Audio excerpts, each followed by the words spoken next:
Bismillah. Bonjour tout le monde, je suis Snoussi Mohamed, professeur des SVT au Collège Taoun, Académie de l'Ayoun, Saqiya al-Hamra. Soyez le bienvenu dans cette séance consacrée au soutien et à la fixation. Bon, soyez les bienvenus. Alors j'ai dit que cette séance est consacrée au soutien et à la fixation. Et bien sûr, nous allons faire une révision, qui concerne les phénomènes géologiques externes, le temps géologique et aussi les ressources hydriques. Donc, commençons par les phénomènes géologiques externes. Et d'abord, je vais commencer par des observations des paysages géologiques dans notre région bien aimée, l'Ayoun. Ici, on voit une falaise. Vraiment, ce n'est pas une falaise de Fmelwed, mais elle lui ressemble.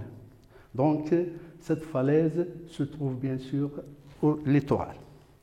Passons à l'autre paysage géologique, c'est le gouffre qui s'appelle Ajaballah, à la région d'Arfnir.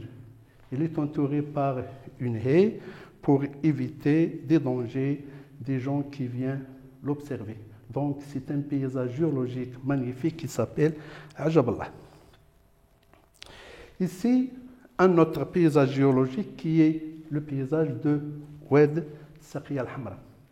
On observe dans la rive ici des couches sédimentaires et il y a des couches sédimentaires de l'autre rive qui sont symétriques à celles de la rive droite. Passons maintenant à un autre paysage géologique, c'est le paysage géologique de Foum el-Oued. Vous voyez bien sûr la mer, le sable de la côte et aussi quelques rochers où on voit des algues vertes. Ensuite, c'est un paysage magnifique des dunes du sable. Donc, c'est un arc formé de dunes du sable dans la route de l'Ayoun à Fmelwed. Et ici, nous observons bien sûr le désablement. Ça veut dire l'enlèvement du sable avec des grands engins pour dégager la route et pour faciliter la circulation.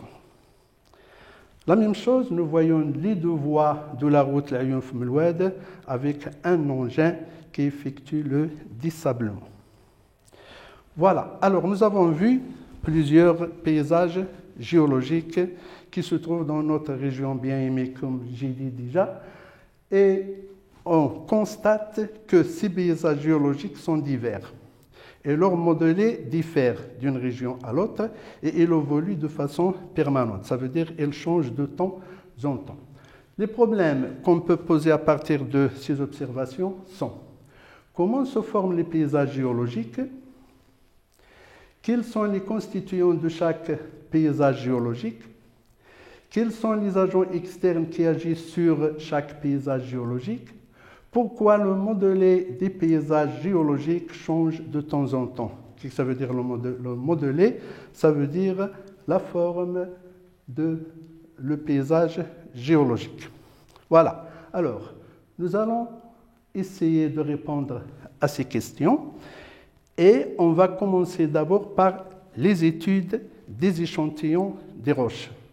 On ne peut pas étudier les paysages géologiques et on ne peut pas expliquer comment se forment les paysages géologiques sans savoir les propriétés et les caractères des roches qui constituent chaque paysage géologique. Voilà.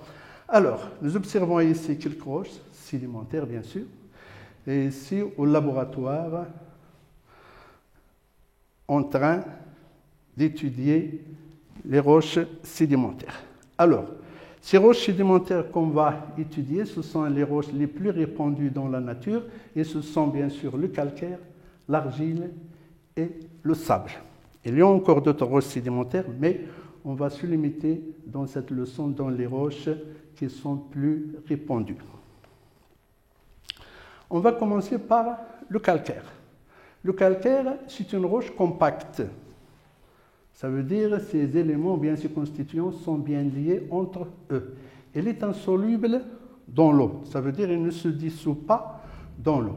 Elle fait effervescence avec l'acide. Ça veut dire qu'elle produit une effervescence. L'effervescence, ça veut dire le dégagement du gaz carbonique. Bien sûr, lorsqu'elle fait effervescence, elle dégage le gaz carbonique. On voit ici une photo de l'effervescence du calcaire avec de l'acide chlorhydrique. Donc, on va étudier quelques particularités qui concernent le calcaire. Lorsqu'on chauffe le calcaire, dans des fours bien sûr, avec une grande température, on obtient de la chaux plus de CO2. C'est la chaux qu'on utilise bien sûr pour blanchir les murs. On prend l'eau de chaux. Qu'est-ce que ça veut dire l'eau de chaux? C'est bien sûr, on mélange de la chaux avec de l'eau et on réalise une filtration pour obtenir l'eau de chaux. Et qu'est-ce que ça veut dire l'eau de chaux? C'est l'eau qui contient de la chaux dissoute. Lorsqu'on ajoute le gaz carbonique à l'eau de chaux, on obtient des petits grains du calcaire plus l'eau. C'est ce qu'on appelle l'eau de chaux troublée. Pourquoi elle est troublée? Parce qu'elle est troublée avec des particules du calcaire qui se sont formées à partir de la chaux et du gaz carbonique. Donc ici, avec la chaleur, on a décomposé le calcaire en chaux et en gaz carbonique. Et ici, on a construit le calcaire. À partir de quoi? À partir de la chaux, contenue dans l'eau de chaux, plus le gaz carbonique. Donc on nous donne ici la formation du calcaire plus de l'eau. Lorsqu'on prend le calcaire et on ajoute l'eau plus le CO2, ça veut dire de l'eau chargée de gaz carbonique qui se comporte comme acide carbonique. Et l'acide carbonique, bien sûr, il dissout le calcaire. Donc, qu'est-ce qu'on obtient?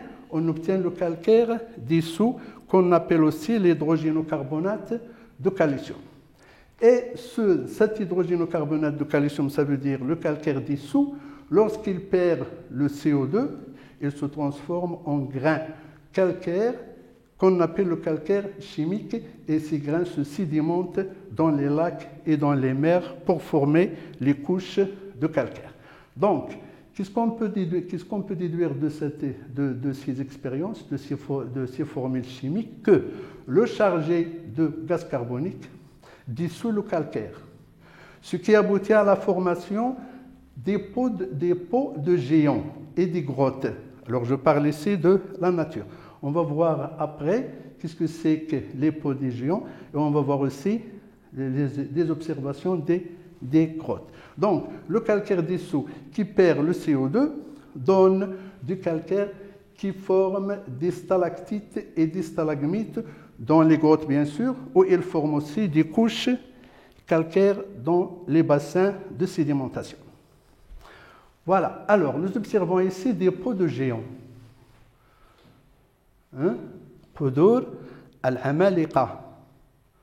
Alors, on voit ici, bien sûr, un grand creux, comme un pot, un grand pot. Il est formé par la dissolution du calcaire. Sous l'action de quoi? Sous l'action de l'eau chargée de gaz carbonique. Nous avons dit que l'eau chargée de gaz carbonique est un acide qu'on appelle acide carbonique. Et aussi, on voit ici, bien sûr, deux pots de géants. Les grottes. Dans les grottes, on observe des stalactites et des stalagmites. Les stalagmites, ils se forment de haut en bas, et les stalagmites, ils se forment du bas en haut. Alors, on observe ici, bien sûr, des gouttes de l'eau. Mais ces gouttes d'eau, elles contiennent de l'hydrogénocarbonate de calcium. Ça veut dire qu'elles contiennent du calcaire dissous.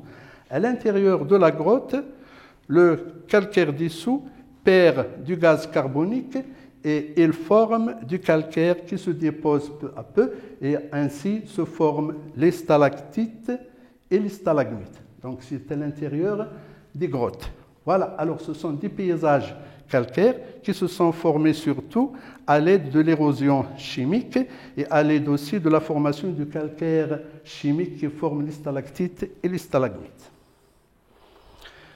Passons maintenant à l'autre exemple des roches sédimentaires, c'est l'argile. Donc l'argile est une roche friable. Ça veut dire que ces éléments se dissocient et se dispersent facilement. Elle est très tendre. L'argile sèche est avide d'eau. Qu'est-ce que ça veut dire il est avide d'eau? Ça veut dire qu'il aime de l'eau. Une fois mouillé, ça veut dire lorsqu'il absorbe de l'eau, il devient une pâte plastique et imperméable. Maintenant, la marne. La marne, c'est un mélange d'argile et du calcaire. Elle fait effervescence. Pourquoi il fait effervescence? Parce qu'il contient bien sûr de calcaire. Il fait effervescence avec l'acide. Donc, l'argile pure ne fait pas effervescence avec l'acide, mais la marne fait effervescence avec l'acide puisque c'est un mélange de l'argile et de calcaire. Alors, nous voyons ici l'argile craquelée. Qu'est-ce que ça veut dire l'argile craquelée? Il a été mouillé et après l'eau s'est évaporée et bien sûr, il se forme des fissures, donc c'est de l'argile craquelée. Et dans ce paysage-là, on observe des ravins. Ce sont des ravins plus profonds, bien sûr, et qui sont séparés par des crêtes. Ils sont creusés par les eaux de ruissellement. Lorsque la pluie tombe, la partie superficielle de l'argile devient mouillée, il devient plastique, et lorsqu'il devient mouillé, il devient imperméable, et ainsi les ruisselements creusent des ruisseaux profonds sur les pentes de paysages argileux. Donc, je lis. L'eau des pluies s'écoule sur les pentes argileuses, mouillées. Lorsqu'ils sont mouillés, bien sûr, ils sont imperméables. Elle détache et arrache facilement les paillettes d'argile et creuse des ravins profonds et étroits. Ainsi, les eaux transportent de grandes quantités d'argile. Donc, l'argile qui est détachée ici, elle va être transportée par l'eau. Donc, je récapitule bien sûr. Donc, on a ici deux sortes de roches d'argile, l'argile pure et la marne. La marne fait effervescence parce qu'il contient du calcaire et l'argile pure, elle ne fait pas effervescence. Et c'est avec les marnes et les argiles que le potier fabrique ses pots parce que lorsqu'il est mouillé, il se transforme en pâte modelée et cette pâte-là sert à fabriquer ce qu'on veut. Prenons maintenant le sable. Alors vous voyez ici le sable côtier. Et ici, c'est une photo qui montre que le sable est une roche meuble. Ça veut dire une roche formée de petits grains qui s'échappent entre les doigts. Voilà, alors ici, ce sont des grains de sable vus à la loupe binoculaire ou bien à la loupe à main. Et de l'autre côté, on voit bien sûr des dunes du sable. Alors, je lis. Le sable est une roche meuble. Elle est formée de différents types de petits grains libres qui s'échappent entre les doigts. Le sable siliceux est formé de grains de quartz qui raillent le verre. Alors, lorsqu'une roche raille le verre, on peut dire qu'elle est très dure. Donc, on parle ici des grains siliceux. Donc, ils ne font pas effervescence parce qu'ils ne contiennent pas du calcaire, ils ne sont pas formés du calcaire. Et ces grains ressemblent bien sûr au verre et ils raillent le verre. Ils raillent un morceau de verre, ça veut dire qu'ils laissent une trace sur le verre, donc ils sont plus durs. Ils sont donc très durs et ils ne font pas effervescence. Par contre, le sable côtier, ça veut dire le sable qu'on trouve dans la côte, il fait effervescence. Pourquoi il fait effervescence? Parce qu'il contient des grains de calcaire. D'où proviennent ces grains de calcaire? Ils proviennent de la destruction des coquilles, les coquilles des animaux marins.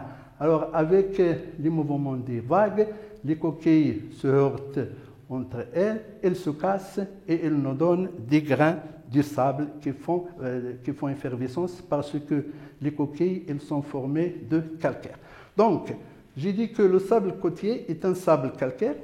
Il contient des grains de calcaire provenant de la destruction des coquilles des animaux marins. Donc, le sable est une roche détritique. Qu'est-ce que ça veut dire une roche détritique? Alors, c'est un nouveau mot. La roche détritique, c'est la roche qui provient de l'érosion des roches mères, ça veut dire de l'érosion des roches préexistantes. Donc, elle provient des roches mères de sable, donc est une roche très perméable et elle est filtrante. Lorsqu'on verse de l'eau sur le sable, bien sûr, il s'infiltre très vite parce qu'il y a beaucoup d'espace entre les grains du sable. Voilà. Alors, maintenant, nous voyons bien sûr ici quelques paysages géologiques. C'est un paysage saharien. On va expliquer comment s'est formé ce paysage.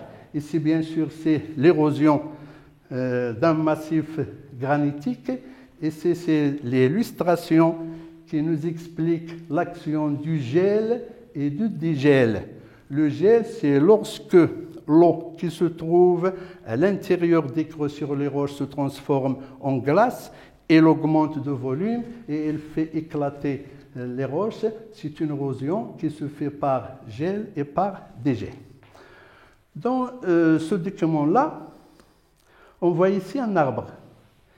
Ces racines s'infiltrent à l'intérieur des roches et bien sûr, ces fissures s'élargissent. C'est ce qu'on appelle bien sûr l'érosion végétarienne. Ça veut dire l'érosion avec des végétaux, avec des arbres. Donc, toutes ces observations que nous avons vues, que nous avons étudiées, elles nous permettent de définir ce que veut dire l'érosion. Donc, l'érosion, c'est l'action des agents extérieurs. Les agents extérieurs sur les roches des paysages géologiques. Ça veut dire que les roches des paysages géologiques se cassent, se fissurent, se fragmentent, s'altèrent, se dissolvent. Donc, ces phénomènes s'appellent l'érosion. Il y a deux types d'érosion, l'érosion mécanique et l'érosion chimique. Alors, nous avons déjà étudié les agents de l'érosion chimique et les agents de l'érosion mécanique. Donc, parmi les agents de l'érosion mécanique, il y a de l'eau de pluie, l'eau torrentielle, il y a les vagues aussi, l'eau des vagues, il y a le vent qu'on appelle l'érosion éolienne, la variation de la température comme nous avons vu dans le gel et le dégel, la végétation par les racines des arbres et aussi les glaciers et la gravité. Les agents de l'érosion chimique, le plus connu, c'est l'eau chargée de gaz carbonique, qui est un acide carbonique et qui dissout le calcaire. Et aussi l'eau et l'humidité qui entraînent l'altération du granit et la dissolution des roches salines. Les roches salines, ce sont des roches qui se dissolvent dans l'eau. On va les voir après. Après l'érosion, vient la phase de transport. Alors, les matériaux qui proviennent de l'érosion sont transportés par les agents de transport. Et ces agents de transport sont l'eau, le vent, les glaciers et la gravité. Alors, nous voyons ici une rivière en crue. Alors, vous voyez ici que son eau est bien troublée parce qu'il transporte une grande quantité des matériaux qui proviennent de l'érosion. Et ici, on voit une tempête du sable au Sahara. Alors, vous voyez aussi que le vent a soulevé les grains du sable et des petites particules qui forment la poussière.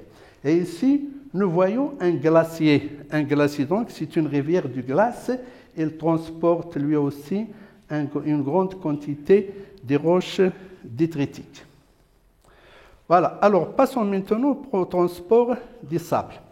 On peut déduire le type de transport du sable. À partir de quoi? À partir de la forme des grains de quartz. Alors nous voyons ici 3 types de grains de quartz. Les grains non usés, les grains émoussés luisants et les grains ronds mat. Alors, ces grains sont formés des mêmes matières. C'est de la silice. Mais on voit ici qu'ils ne sont pas usés. La plupart de ces grains ne sont pas usés.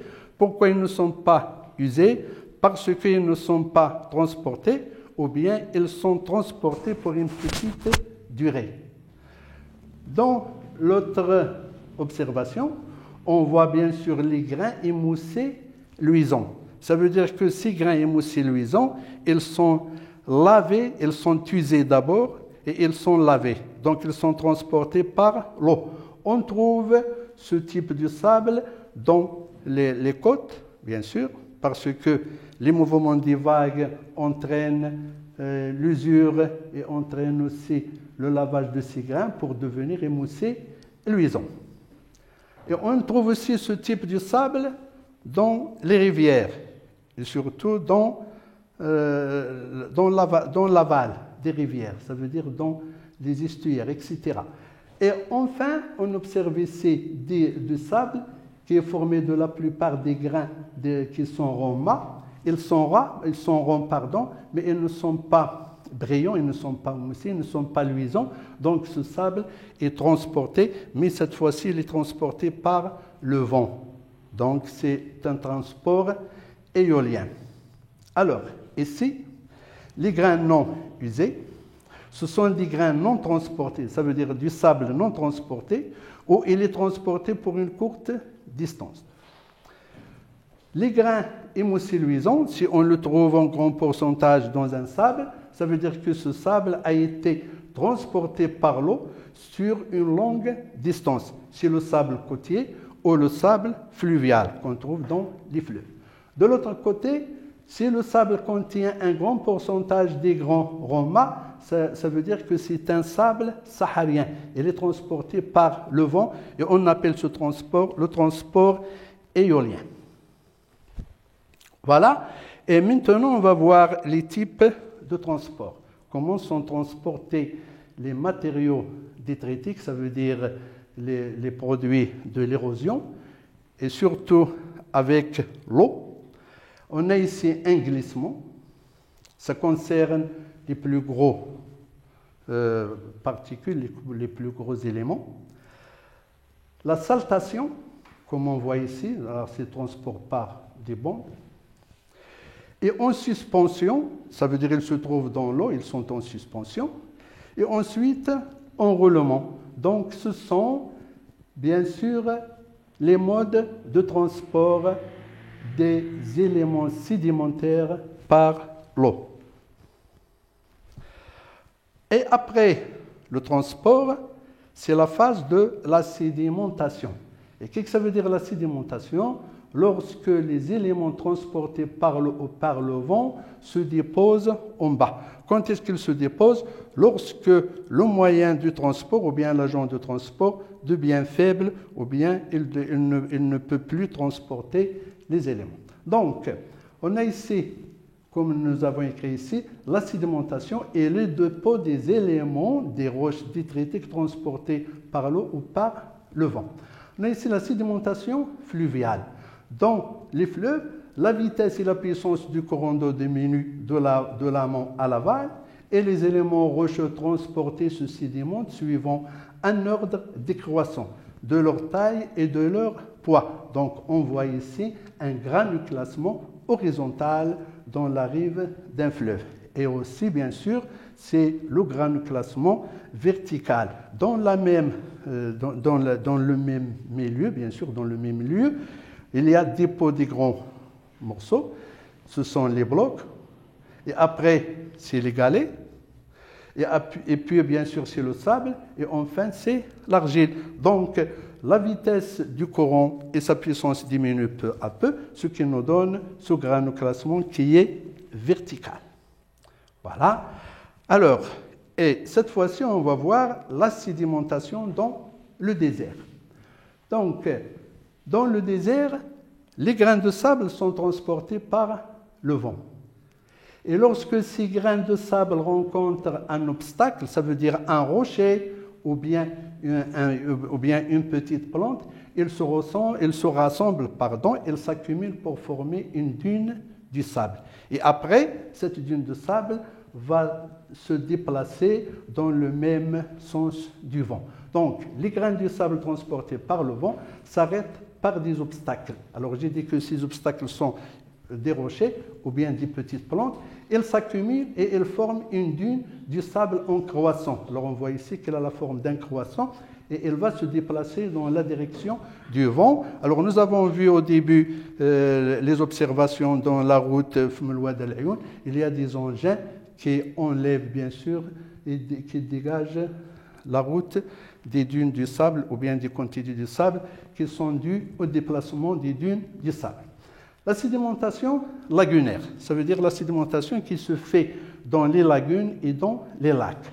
Alors nous savons bien qu'une lagune, bien sûr c'est de l'eau, c'est un étang qui n'est pas bien en contact avec l'océan. Et nous savons bien sûr que cette eau est saline. Ça veut dire qu'elle contient une quantité de sel, des matières dissoutes. Et puisqu'elle est entourée presque dans tous ses côtés par le continent, il y a une élévation de la température dans l'eau de lagune. Et l'évaporation, ça va donner la formation, ou bien la cristallisation des sels, des roches salines, qui vont former bien sûr les évaporites. Donc, qu'est-ce que ça veut dire les évaporites? Ce sont des roches qui se forment par évaporation de l'eau saline. Alors, je lis. L'eau de mer contient des matières dissoutes. L'eau de lagune s'évapore grâce à l'élévation de la température. Les matières minérales dissoutes se cristallisent et se forment des roches appelées des évaporites, comme le gypse, le silgème, etc. Donc, on a parlé ici de la sédimentation dans le désert et aussi la sédimentation dans les lagunes. Et il ne faut pas oublier comment se forment les dunes du sable et pourquoi elles se déplacent, parce que le vent qui vient de cette direction, il soulève les grains du sable de ce côté et bien sûr il tombe de l'autre côté. Donc il y a un déplacement de la dune du sable. Et enfin, je crois, c'est la sédimentation marine. Ça veut dire la sédimentation dans les zones marines. Alors nous avons ici la zone littorale où se fait bien sûr la sédimentation des blocs de gravier, du sable et de l'argile, etc. Et aussi dans le plateau continental, il y a du sable, de l'argile, du calcaire. Et aussi bien sûr, on peut rencontrer des corails. Et le talus continental, et aussi on a une zone abyssale. Et bien sûr les hauts fonds, et c'est dans les hauts fonds que l'eau est calme, et il y a bien sûr la sédimentation des particules fines de l'argile. Voilà. Merci de votre attention, à la prochaine fois.